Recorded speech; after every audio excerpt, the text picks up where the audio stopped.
kasi yung Gomas Cup niya for fencing. Ranging from, that was 2 years ago, may son kasi sinabi. Nakialam ako talaga. Matad ka na, hindi ko alam. Personal ano niya kasi yun, tournament. Oo, ayan pioneer For naman ako. range from 1 to 10, how hard it is to forgive kung in real life you were in that situation? And why? Kadalasan ako yung fino-forgive eh. So, siguro tanongin natin si Donald. Sige. How hard? Yeah. Ikaw. In that situation. Hindi, kasi nga bihira, halos hindi nga nangyayari. Ayun ako nagpo-forgive sa tao. Oh. What if? Hindi mo ma-imagine yung mahal mo sa buhay. Oo. Lulukohin ka. Hindi.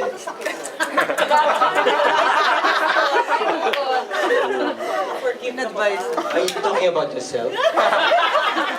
Sa trailer, ano. Alam ko, ano yan? Alam mo, forgive mo na ako matagal.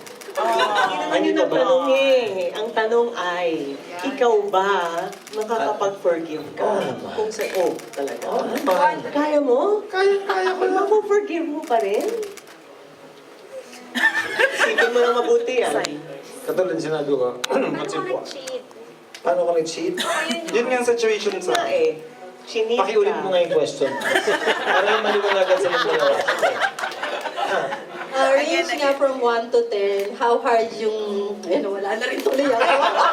Ano kasi ako dun sa In the how situation hard niya. it is to forgive given the situation na talagang mangyayari sa inyo in real life. Nag-cheat. Oo, nag-cheat or chinit. Nag-cheat. Not on exams, ha? Sige, sagutin mo. Kayo ba Ano tinatanong? naman ang pinasasagot niya? Ikaw ang tinatanong na range of 1 to 10. 10 Ladies being the first. highest?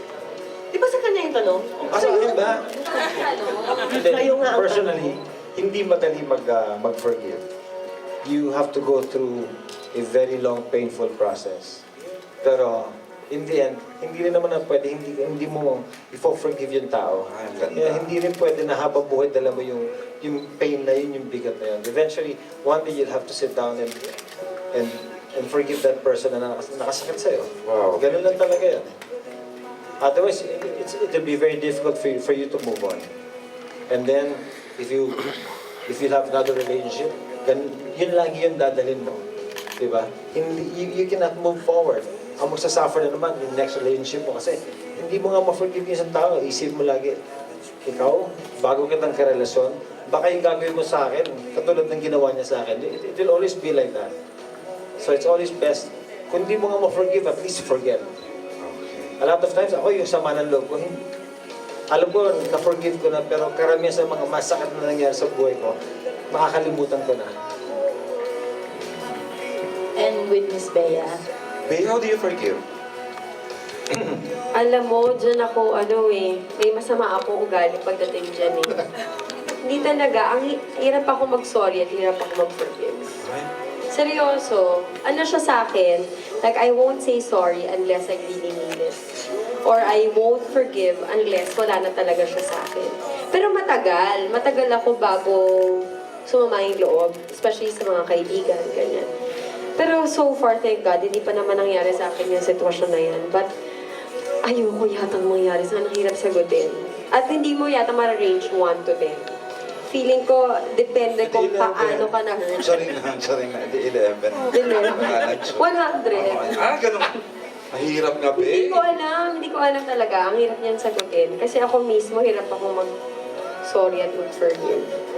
So, Miss Dawn, how do you forgive? The process of... Well, redemption. Kailangan kasi I need to see Ganda na, proof. totoo din naman. I need to see proof. I need to see proof of purchase. I need to see proof. IDTI representative. No, I need to see proof that the person is wanting to receive forgiveness. Oh.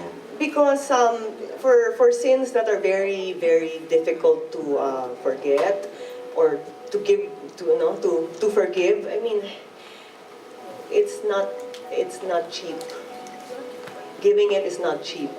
So I need to really see that the person is ready to receive that forgiveness before I can totally forgive. I can kind of